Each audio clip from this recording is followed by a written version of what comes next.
नमस्कार दोस्तों, Barwad academy YouTube channel पर आपका हार्दिक स्वागत, अभिनंदन, आदाब, खैर मकतब है।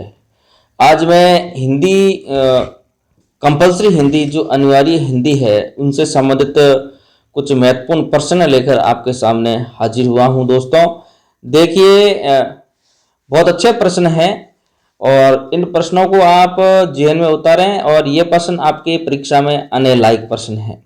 जो अपने कक्षा 9 से 12 तक चलने वाली बुक्स है उनमें से ये प्रश्न मैंने लिए हैं और अधिकांश इसी बुक्स में से ही सवाल आते हैं। यह कर्मचारी चयन बोर्ड और आरपीएससी की ऑथेंटिक बुक है और इसी को ही सही माना जाता है। पहला प्रश्न है, निम्नलिखित में से राजस्थानी की बोली नहीं है। आपके सामने प्रश्न है, आप आराम से देखें। निम्नलिखित में से राजस्थानी की बोली नहीं है, तो इसमें मेवाड़ी है, मारवाड़ी है, अवधी है, मेवाती है। इसमें आपको ऑप्शन ढूंढना है कि कौन सी बोली राजस्थानी की बोली नहीं है। इसमें कौन सी बोली राजस्थान की बोली नहीं है दोस्तों? तो अवधी एक बोली है, वो राजस्थान की बोली नहीं है। अवधी एक भाषा है जिसे घनानंद ने, तुलसीदास ने अपने काव्य की रचना की है, ये आप सभी को पता है। बाकी मेवाड़ी है, मारवाड़ी है, मेवाती है, ढूंढाड़ी है, हाड़ौती है, मालवी है, वागड़ी है, ये राजस्थानी की बोलियां हैं। आगे प्रश्न 2 नंबर आपके सामने दोस्तों, सीमित क्षेत्र में बोली जाने वाली भाषा के स्थानीय रूप को क्या कहते हैं? राजभाषा, राष्ट्रभाषा, उपभाषा या संपर्क भाषा क्या कहते हैं दोस्तों? तो ध्यान में रखें, उपभाषा कहते हैं। सीमित क्षेत्र में बोली जाने वाली भाषा को स्थानीय रूप में क्या कहते हैं? तो आपको ध्यान रखना है, उपभाषा कहते हैं। अगला प्रश्न है, निम्नलिखित में से किसकी लिपि देवनागरी नहीं है? नेपाली, हिंदी, पंजाबी, संस्कृत। तो दोस्तों ध्यान में रखें, पंजाबी की देवनागरी नहीं है, पंजाबी की लिपि है वो गुरुमुखी है, ये आप ध्यान में रखें। नेपाली, हिंदी और संस्कृत की जो लिपि है वो देवनागरी लिपि है। अगला प्रश्न है दोस्तों आपके सामने, खड़ी बोली हिंदी के किस रूप से निकली है? खड़ी बोली हिंदी के किस रूप से निकली है? पूर्वी हिंदी, पश्चिमी हिंदी, राजस्थानी या पहाड़ी? तो ध्यान रखें, पश्चिमी हिंदी निकली है दोस्तों, ध्यान में रखना। खड़ी बोली हिंदी के किस रूप से निकली है? तो पश्चिमी हिंदी से यह खड़ी बोली निकली है दोस्तों, ध्यान रखें। बहुत ही अच्छे प्रश्न हैं और ऐसे ही आपके परीक्षा में पूछे जाने वाले प्रश्न हैं। अभी परीक्षा में जो तृतीय श्रेणी अध्यापक भर्ती परीक्षा का आयोजन होना है उसी में यही पूछे जाने वाले प्रश्न हैं दोस्तों, ध्यान में रखें। आगे मैं बात करूं दोस्तों तो देखिए, अगला प्रश्न है आपके सामने, अपने खंड विचार से लिया गया है। निम्नलिखित आरक्षित खंड वर्ण विच्छेद, आरक्षित खंड वर्ण विच्छेद से बनने वाला शब्द चुनिए, जिसमें लिखा है अ ल हलंत प्लस ई प्लस ख हलंत प्लस आ। इसे कौन सा शब्द बनने वाला है दोस्तों? तो ध्यान में रखें, इसमें बनने वाला है आपके ब, लिखा। यह आपके सामने लिखा शब्द ही बना हुआ है, ध्यान में रखें। निम्नलिखित में से आरक्षित खंड, जैसे ल ई ख आ, ल हलंत ई ली हो गया और ख के साथ आ जुड़ा तो खा हो गया, लिखा शब्द बन गया। ऐसा एक प्रश्न आपको देखने में मिलेगा परीक्षा में। अगला प्रश्न आपके साथ में, म हलंत री और प्लस द हलंत प्लस आ, इससे कौन सा शब्द बनता है? तो ध्यान में रखें दोस्तों, मृदा शब्द बनता है, ये मृदा शब्द बनेगा। अच्छा प्रश्न है। अगला प्रश्न आपके सामने है, र हलंत उ हलंत प हलंत अ, तो हो जाएगा रूप, ये शब्द बनेगा, रूप बड़ा होगा दोस्तों, तो रूप, ये अ बनेगा रूप, ये ध्यान में रखें। अगला प्रश्न, चौथा प्रश्न है आपके सामने, ब हलंत र हलंत अ प्लस ज प्लस अ, इससे कौन सा शब्द बनेगा? तो ध्यान रखें, इससे बनेगा दोस्तों ब्रज। कौन सा बनेगा? ब्रज बनेगा दोस्तों, ध्यान में रखें, ब्रज। ब्रज बनने वाला शब्द आपके यह है स, ये ब्रज क्षेत्र है ना, उसका ये आरक्षित खंड है दोस्तों, ध्यान में रखें। आगे मैं बात करने जा रहा हूं दोस्तों, आपके जो तत्सम शब्द है उससे संबंधित मैं बात करने जा रहा हूं, तो ध्यान में रखें। निम्नलिखित में से तत्सम शब्द कौन सा है? निम्नलिखित में से तत्सम शब्द कौन सा है? ऊंचा, अश्रु, आग या चीता? कौन सा तत्सम शब्द है? तो ध्यान में रखें, अश्रु है वो तत्सम शब्द है। इसका तद्भव रूप होगा दोस्तों आंसू। क्या होगा? आंसू होगा। ये ध्यान में रखें आप, इसका तद्भव रूप है वो आंसू होगा। और इसका संस्कृत शब्द है वो आपके तत्सम अश्रु होगा दोस्तों। अगला प्रश्न, निम्नलिखित में से तद्भव शब्द कौन सा है? क्षत्रिय, कृष्ण, ग्रह और गांठ। ऐसा ही प्रश्न, यह प्रश्न कई बार आरपीसी में आए हैं, हूबहू आए हैं। कक्षा 9 से 12 तक की जो हिंदी व्याकरण चलती है, जिसका नाम है हिंदी व्याकरण एवं रचना प्रबोध, उसमें से हूबहू सवाल ये पूछे हैं। हो सकता है इस बार कर्मचारी चयन बोर्ड इसी किताब को आधार मानकर आपसे सवाल पूछ ले। तो तद्भव कौन सा है? क्षत्रिय, कृष्ण, ग्रह और गांठ। तो दोस्तों ध्यान रखें, क्षत्रिय तत्सम है, कृष्ण तत्सम है, ग्रह तत्सम है और गांठ आपके तद्भव शब्द है। गांठ आपका तद्भव शब्द है। बाकी तीनों 24 कैरेट शुद्ध सोना है, ध्यान रखें। ये 24 कैरेट शुद्ध सोना है, ये संस्कृत के शब्द है, ये तत्सम शब्द दोस्तों कहलाते हैं। अगला प्रश्न आपके सामने है, निम्नलिखित में से देशज शब्द कौन सा है? काच, ताकत, सपना और थान। देशज शब्द कौन सा है? तो ध्यान रखें, काच। काच शब्द देशज है, बाकी विदेशी शब्द है या हिंदी के शब्द है। अगला प्रश्न है, निम्नलिखित में से योग रूढ़ शब्द का चयन कीजिए। योग रूढ़ शब्द कौन सा है? विद्यालय, विद्यालय है या दशानन है या हल्दी है या सावन है। तो दोस्तों ध्यान रखें, योग रूढ़ शब्द आपके दशानन है। 10 सिर है किसके लिए रूढ़ हुआ है? ये हुआ है रावण के लिए रूढ़ हुआ है, योग रूढ़ है। ये योग है दोनों में, एक तो 10 और आनंद सिर, दोनों का योग होकर उसके रावण के लिए रूढ़ हो गया दोस्तों, ये आप ध्यान में रखें। अगला प्रश्न है आपके सामने दोस्तों, ध्यान दीजिए। अगला प्रश्न है आपके, संज्ञा के मूलत कितने भेद है? संज्ञा के मूलत कितने भेद है? 2 या 5 या 3 या 4? कितने भेद हैं ये आपको ध्यान में देना है दोस्तों। तो संज्ञा के मूलत 3 भेद हैं, व्यक्तिवाचक, जातिवाचक और भाववाचक। 3 प्रकार के मूलत 3 भेद हैं दोस्तों, आप अच्छी तरीके से अपने ध्यान में रखें। अगला प्रश्न है, जो शब्द प्रयोगानुसार परिवर्तित होता है वो शब्द क्या कहलाता दोस्तों? तो ध्यान में रखें, विकारी शब्द या विशेषण शब्द या पदबंध शब्द या सर्वनाम शब्द क्या कहलाता दोस्तों? ये विकारी शब्द कहलाता है। क्या कहलाता है? विकारी शब्द। आप भी साथ साथ में इन प्रश्नों को ढूंढने की कोशिश करें। अगला प्रश्न है, दिए गए शब्दों में से जातिवाचक संज्ञा बताइए। जातिवाचक संज्ञा आपको बतानी है, लकड़ी, आप, मुन्ना या रमेश। 3 नंबर सवाल है, तो इसमें जातिवाचक संज्ञा कौन सी है? जातिवाचक संज्ञा लकड़ी है दोस्तों, ध्यान में रखें। जातिवाचक संज्ञा लकड़ी है, रमेश व्यक्तिवाचक संज्ञा है, यह आप ध्यान में रखें। अगला प्रश्न है, अनिश्चयवाचक सर्वनाम कौन सा है? अनिश्चयवाचक सर्वनाम कौन सा है? आप, जिसकी, कोई या क्या? तो आपको पता होगा अनिश्चयवाचक सर्वनाम होगा कोई।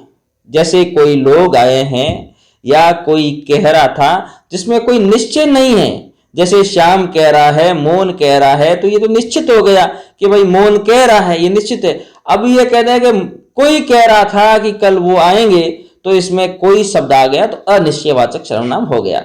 अगला 5वां प्रश्न आपकी जगह खाली जगह का है, भी बाजार जाना है। इसमें कौन सा सर्वनाम दोस्तों आएगा? वहां, वरना, कल और मुझे। तो इसमें अगर मैं मुझे भी बाजार जाना है आ जाए तो बहुत ही अच्छा इसका उत्तर बनता है। तो इसमें मुझे शब्द आएगा दोस्तों, ध्यान में रखें।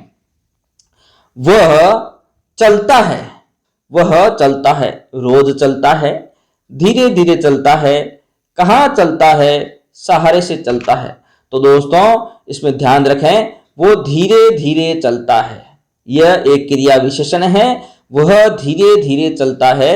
बहुत अच्छा प्रश्न है, आप ध्यान रखें, परीक्षा में ऐसे ही प्रश्न आपको पूछे जाने हैं। अभी 26 फरवरी को तृतीय श्रेणी अध्यापक भर्ती परीक्षा होनी है और आगे भी कई परीक्षाएं होगी, तो ऐसे सवाल पूछे जाएंगे। इन सवालों को आप दरकिनार न करें, इन सवालों को आप एक बार जहन में उतार लें। इस किताब को जो 9 से 12 तक चलने वाली किताब है, इनको जहन में उतार लें, क्योंकि इन्हीं में से ही ये सवाल पूछे जाते हैं। आगे मैं बात करूं दोस्तों, अच्छा प्रश्न है अगला, देखिए, हमें वो सभ्यता या संस्कृति पर गर्व है, हमें सभ्यता और संस्कृति पर गर्व है, या और अथवा के साथ।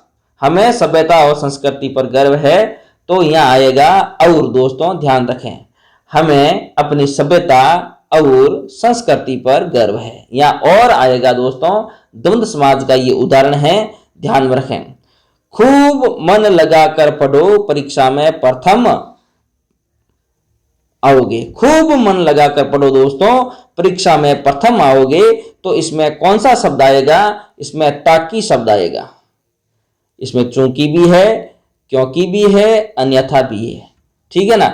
अगर इसमें यह हो जाता कि आप मन लगाकर नहीं पढ़ोगे, नहीं पढ़े, तो शब्द आता, तो फेल हो जाता। क्योंकि आ जाता, क्योंकि फेल हो गया। मौन मन लगाकर नहीं पढ़ा, इसलिए वो फेल हो गया। तो ऐसे शब्द आते हैं। ये ताकि शब्द यहाँ आएगा, खूब मन लगा के पढ़ो ताकि आप परीक्षा में प्रथम आ जाओ। बहुत अच्छा प्रश्न है। अगला 9 नंबर का प्रश्न है दोस्तों, हरीश खाली जगह सत्य बोलता है, तो जोर से, पास पास, या सदैव, या क्योंकि। तो ध्यान रखें, हरीश सदैव सत्य बोलता है, सत्य के साथ हमेशा सदैव आता है, ये आप ध्यान में रख लें। सत्य शब्द कभी भी कहीं ऐसा वाक्य हो और सत्य के बारे में पूछा जाए, तो हमेशा ध्यान रखें सत्य के साथ सदैव ही आएगा, सत्य के साथ सदैव ही आएगा। अगला प्रश्न है, वहां मौन के खाली जगह कोई नहीं था, और, अलावा, या अथवा। तो दोस्तों ध्यान रखें, वहां मौन के अलावा कोई नहीं था। यह बात आप अच्छी तरीके से ध्यान में रखें, वहां मौन के अलावा कोई नहीं था। आगे मैं बात करूं दोस्तों, तो देखिए बहुत अच्छा प्रश्न है आगे भी। वाक्य में प्रयुक्त शब्द क्या कहलाते हैं? वाक्य में प्रयुक्त शब्द क्या कहलाते हैं? संज्ञा, या पद, या क्रिया, या सर्वनाम, क्या कहलाते हैं दोस्तों?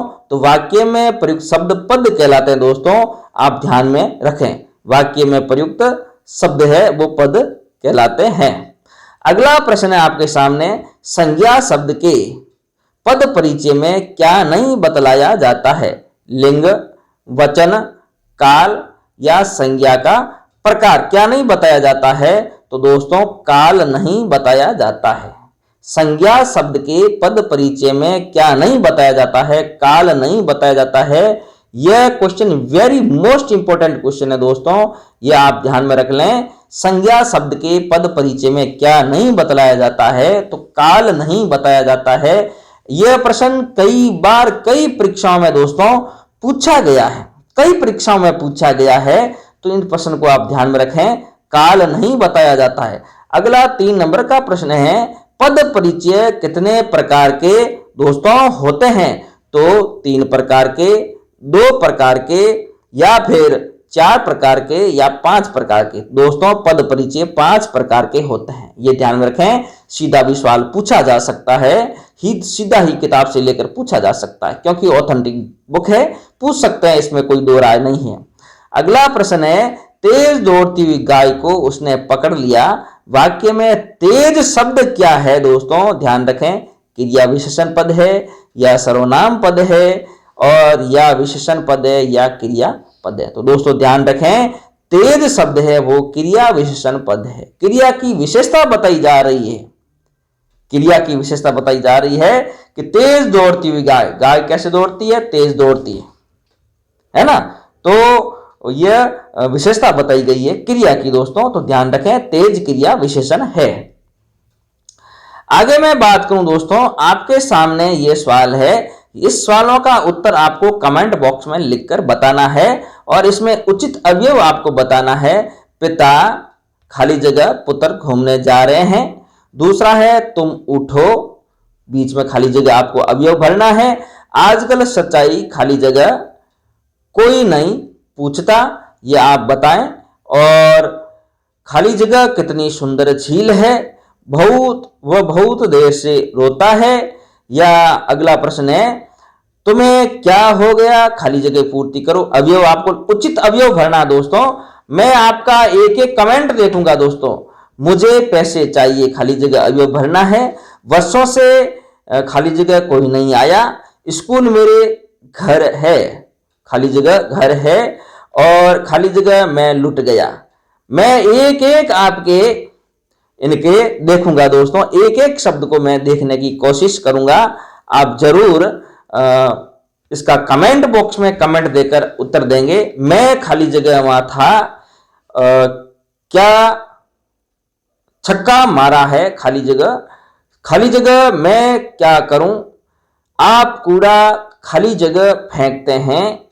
और अगला प्रश्न है खाली जगह मैं तो भूल ही गया था। और अगला प्रश्न है वह अब खाली जगह पढ़ रहा है। अगला प्रश्न है पेट्रोल के खाली जगह कार नहीं चलेगी। और अगला प्रश्न है उसकी हालात खाली जगह खराब है। और अगला प्रश्न है वह खाली जगह नहीं पढ़ता। और अंतिम प्रश्न है विवेक अब खाली जगह स्वस्थ है। आप इनका आराम से स्क्रीनशॉट लें, मैं इनको यहां रख देता हूं दोस्तों। आराम से आप स्क्रीनशॉट लें इनका। अच्छा प्रश्न है और ये प्रश्न परीक्षा में आने लायक प्रश्न है। इनके जवाब आपको कमेंट बॉक्स में देने हैं। इनके जवाब आपको कमेंट बॉक्स में कमेंट करके मुझे बताने हैं कि ये उत्तर होंगे। आपका अच्छा रिवीजन होगा। और इनमें से एक सवाल तो आना ही आना है कि अवयव से आपको खाली जगह की पूर्ति करनी है, या आपको सीधा सवाल दे दिया जाएगा इसमें कौन सा अवयव आएगा।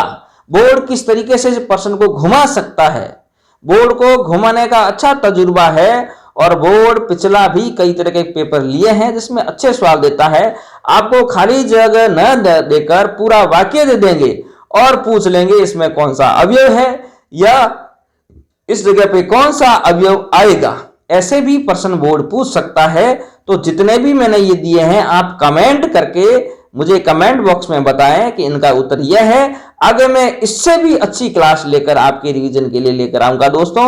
नमस्कार, धन्यवाद। आप इस चैनल को ज्यादा से ज्यादा आगे फॉरवर्ड करें और इस चैनल को आप लाइक करें, सब्सक्राइब करें, घंटी के निशान को दबाना दोस्तों बिल्कुल ना भूलें, क्योंकि मेरा जो भी नया नोटिफिकेशन होगा आपके पास तुरंत पहुंच जाएगा दोस्तों। आपको पढ़ने में सहूलियत रहेगी। मैं हमेशा निःशुल्क कक्षाएं लेकर आपके साथ हमेशा के लिए तैयार रहूंगा, हर कदम के साथ तैयार रहूंगा। आपको कौन सी क्लास चाहिए मुझे कमेंट बॉक्स में कमेंट करके बताएं। आज इतना ही, धन्यवाद, नमस्कार।